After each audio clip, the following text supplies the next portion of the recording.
I wanted to do a follow-up video of my 363 turbo small block Ford build.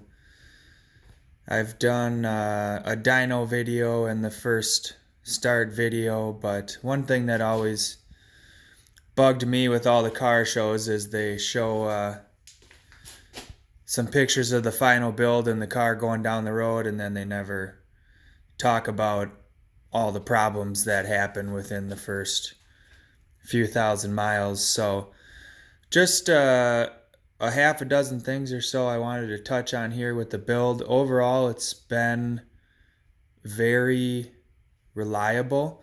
The biggest or most time consuming issue I guess that I've had was with the lifters. I initially went with a set of Morel link bar lifters, and after about, I don't know what I had, 3, 4, 5,000 miles on the motor, and doing a routine oil change, I found a small half circle piece of metal stuck to the drain plug. Not knowing where it came from, I did not run the motor from that point. After much brainstorming, I came to the conclusion that it likely came from one of the lifters. Pulled the motor apart, and sure enough, I found the clip for one of the lifter rollers. The axle, there's a clip on either side that holds it in the lifter body. One of those clips broke in half. The piece I found thankfully made its way down, stuck to the drain plug, and thankfully the other half didn't come out. Then the axle would have walked out and caught on the cylinder block lifter bore, and that would have been a catastrophic failure. So, moral of the story, I did much research, found that Johnson lifters are likely the best lifter out there. I spent a lot of time talking to the owner of the company. He was very nice, very helpful. Where you can get them is through Iski Racing Products. There may be a couple other vendors, but they're a little bit more money, but definitely superior product. I've used them in a few engines now and haven't had any issues. The most noticeable thing I could comment on is that they are much quieter. I had sort of resigned myself to the fact that hydraulic lifters would always be noisy. Well, after switching over to the Johnson lifters, that doesn't necessarily have to be the case. They are still a little noisy, but far quieter than the Morel lifters I've had. And so far they got 10,000 miles on them and no issues. So I would strongly recommend that. And just put the right part in from the beginning. I didn't know. I mean, the Morel lifters aren't really cheap, but turns out they used to be a good product, but now they're rebranded Chinese parts. So Johnson lifters are still made here in the US, and it's a good quality part. Next, I would say the headers I had a number of problems with. These are the BG Turbo headers. I went with the BG Turbo kit, and overall it's good. It's just nothing proprietary, just a good combination of high quality parts, precision turbo and wastegate and blow off valves. So he does make his own headers, and I would say that they are a pretty nice product. The welding slag on the inside of the headers I was pretty disappointed with initially. I did have to take a wire brush on a drill and kind of snake it through all the tubes to clean all that out. Other than that, pretty decent quality. The problem I had with them was they come with they have a bow in the flange, and Brian at BG will tell you that that's the way it's supposed to be. I think he heats them up and then welds them, so then they're true when they're hot, is the theory. But I had tried a couple different times with the RTV, which is what he and most people recommend doing, and they would leak within 1,000 miles. Tried, thicker, thinner, different, tried everything with it. And so the third time I put in Remflex gaskets, and they lasted about 3,000 miles before they started leaking. And these are not easy to get on and off due to one of the design features that I like is the connection point.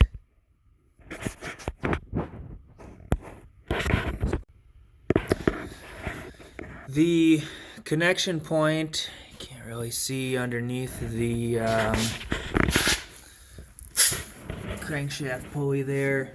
It's just a slip fit. It's not, a lot of systems go with the flex pipe there where it crosses over. I liked this design better because I've seen so many flex pipes come apart internally, and I did not want that debris running through my turbo.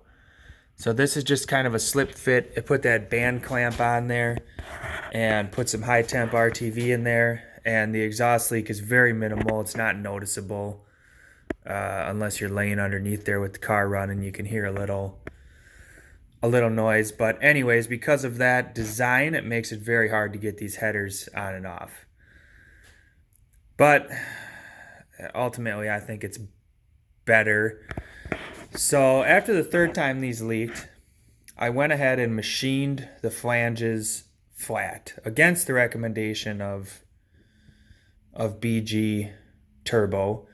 But I tried a few times and obviously failed. Machined them flat, put in some Remflex gaskets, and they have been leak-free for a couple years now.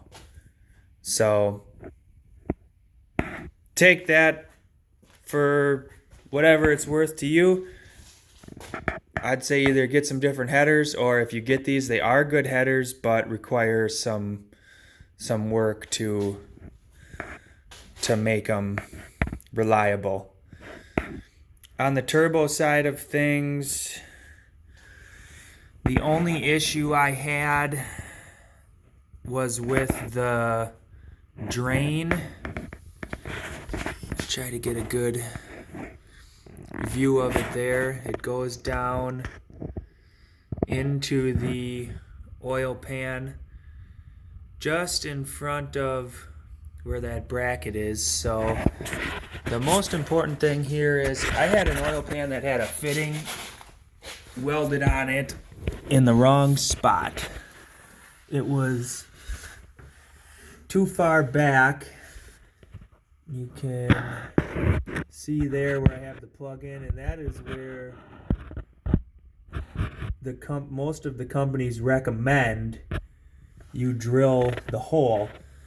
But in fact, and that worked fine with the supercharger, but with the turbo, it had to be all the way forward here in front of the number one main cap.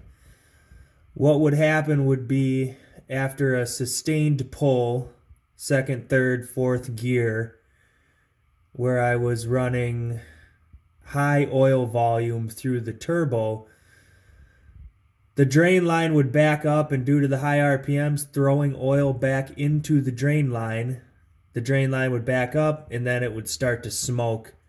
It would push oil through the turbo into the exhaust, and it would smoke at the end of a long high RPM run. So the fix to that was moving that port forward about an inch and a half, I'd say. Basically just in front of the number one main cap. So there's no oil being thrown off the crankshaft into the feed line. That was a problem that I had to adjust for. I've had my wastegate dumping out just through a dump pipe here since day one, and I'm happy with that. The intercooler mounting has worked out very well. Up front here, I just trimmed out a good amount of the bumper, and then I got the steel bar. I don't know if I can see it here. The steel bar bumper reinforcement, and then I drilled a couple holes in it and put some bolts through with 2 nuts, and that's what I used as my intercooler mounting. And then just put some foam tape in between that and the radiator to create a good seal. What other issues? Let's see. What other thing to talk about? One thing that has worked out real well is the exhaust evacuation system. I ran this braided line there from the valve cap. There's an inlet on this side which goes to an overflow tank. In case there is excessive blow-by, it has an exhaust track, but I've never had anything in that can, and I have a good vacuum being pulled through the engine here. So I did the Moroso evac kit, which is just a slash cut tube, and I put that in the exhaust pipe where I thought there would be a good flow, and it also had to clear the transmission bell housing, of course. So put that in there, and that has worked out very well. I did have that one-way check valve fail on me once, and essentially I just didn't have good vacuum to the engine, but I was not getting any exhaust into the engine. It just wasn't creating a good vacuum draw through there. I'm pretty happy with that. I never have any oil in the intake, of course.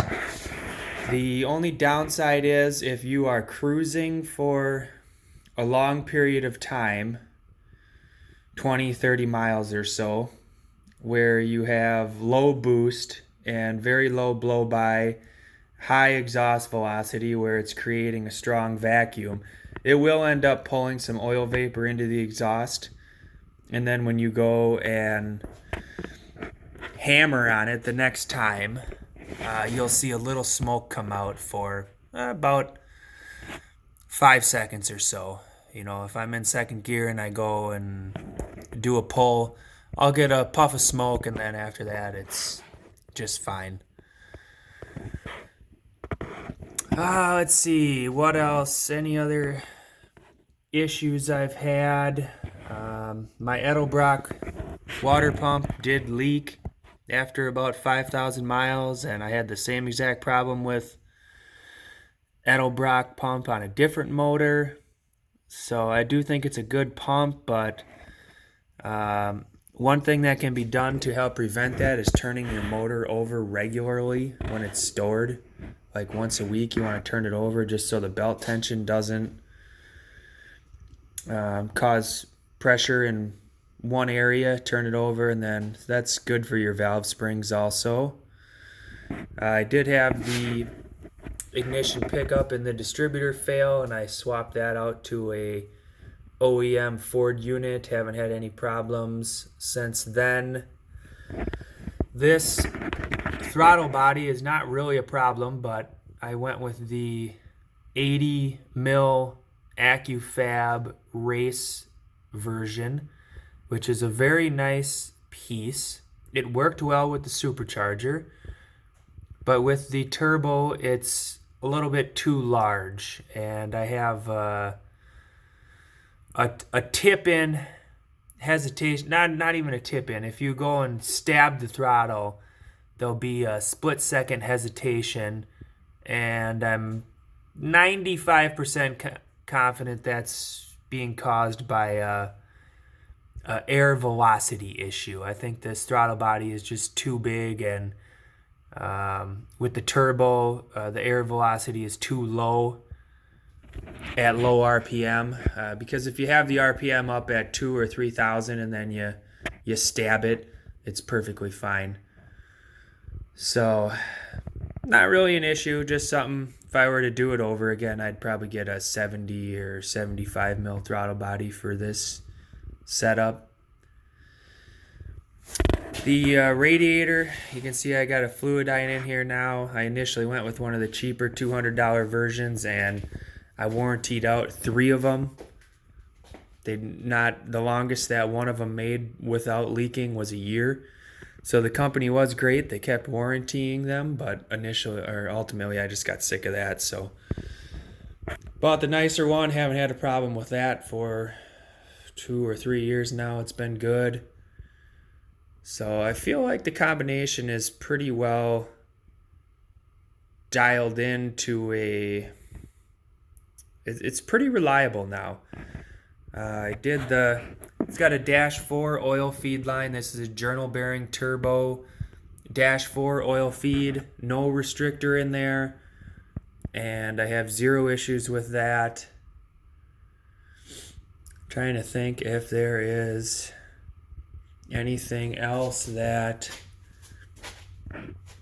I have had problems with.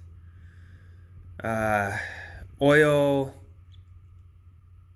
I had intake gasket leak, slight leak, but when I replaced those lifters, that was put new gaskets in there, and I used 3M weather strip adhesive to glue them down, and that seems to have cured that problem with a little oil getting sucked in from the valley, and I don't see any external leaks either. So that seems to be working well for now. That is all I can think of at the moment. One other issue I did have is with the trickflow 11R cylinder heads. When I disassembled the engine after having the suspected lifter issue, I found that 5 or 6 of the exhaust valve stem seals were leaking, and the oil leaking down in the exhaust valve caused pitting on the valve, which required me to replace the exhaust valves and of course the seals. So I'm not exactly sure what, the heads were fairly new still at that point. I've had no issues with the valve stem seals leaking since then. I did replace them with trickflow parts also, so I'm not sure what caused that initial leak, but that was one other issue that I did have to take care of.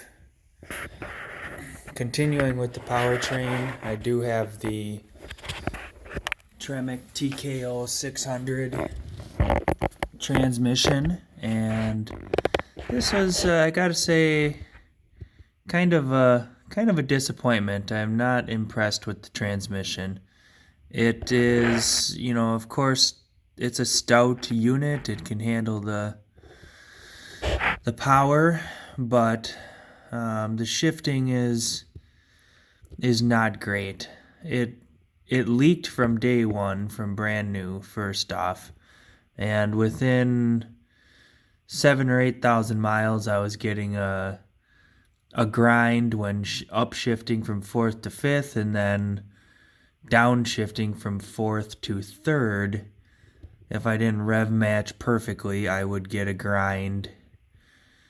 And again, with very few miles on it, no real abuse, hard street driving, but the car is not track driven or anything, so aside from those issues, just the feel of the transmission, it's very notchy, of course, as everybody says, and just compared to the T5, I don't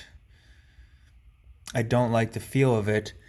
I did have it sent out to Liberty Gears and had their TKO upgrade done, which takes care of a few common issues, and I was going to have it face plated, but I decided to just do the carbon fiber synchros.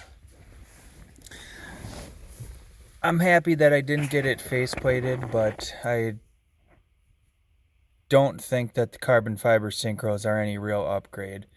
There's no difference that I can tell in the way the transmission shifts. It feels exactly the same. I never shifted it over 6,000 RPM, so maybe if you rev it real high, I know some people have issues with these transmissions shifting at 6,500 or 7,000 RPM, so I can't speak to that, but ultimately it works, but I miss the T5, the way that feels, but of course I can't handle the power. On a side note, I have had, not only with this transmission, but one other project, huge delays from Liberty Gears. And with my most recent one, they were 8 months behind when they promised to have the transmission done. And they could not have cared less that they cost us the entire summer without the car. It was a simple rebuild job, and without getting into too much of the detail, I would simply avoid them for your transmission projects. One thing I did do here, as you can see, the autometer gauges I really like. Something that was an unexpected issue was with the lighting. I put in the green LED lights, and because the gauges sit farther out in the cluster area here, there is a reflection up on the windshield. So you see that when you're driving, and what I had to do was make a little shield that goes in above the gauges here that blocks that reflection from the windshield. But overall, love the gauges. That's just something to be aware of if you're going to do that. And the rear end has been rebuilt. That's all pretty standard. I've got Maximum Motorsports suspension components all the way around. That's all very nice stuff. No complaints or issues there. did upgrade the brakes to the SVE Cobra upgrade from Late Model Restoration. This is supposed to be exact replacement parts, just like on the Cobra Mustangs, including the master cylinder. What I can say is it is a slight improvement above factory braking, but not super impressive. We also have a 99 Cobra that should, in theory, have these same brakes, and the performance of those is way more impressive. So my thoughts are that likely the master cylinder that they claim to be a direct replacement from the Cobra cars is in fact a different bore sizing or something, because the brakes just don't have the stopping power that the real Cobra setup does. So something to be mindful of if you are going to do the Cobra brake upgrade. They look great. They are better than factory brakes, but nowhere near as good as the real Cobra setup. And my light died here, but so I guess we can't really see the rear end stuff. Did Bilstein shocks all the way around, and I'm very happy with them. That is all I can think of yet again here for things worth mentioning. Anything you may have questions about or like more information on, feel free to hit the comments and I'll try to respond.